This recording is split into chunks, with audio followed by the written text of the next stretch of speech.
Hello everyone, today I will show you how to add bullet point in Google Docs. Open your Docs file and click mouse cursor where you want to put your bullet point. Now here you will find this bullet point option and click on this triangle option. There are many kinds of bullet point. I will add this arrow bullet point and see this bullet point are added. Also I will add here circle bullet point here and see this circuit bullet point already added.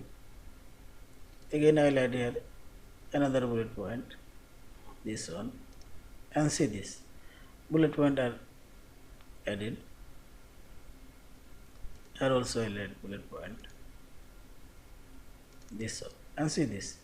In this way you can add bullet point as many as you like. Yeah. Thank you for watching. Please subscribe, like, share and comment.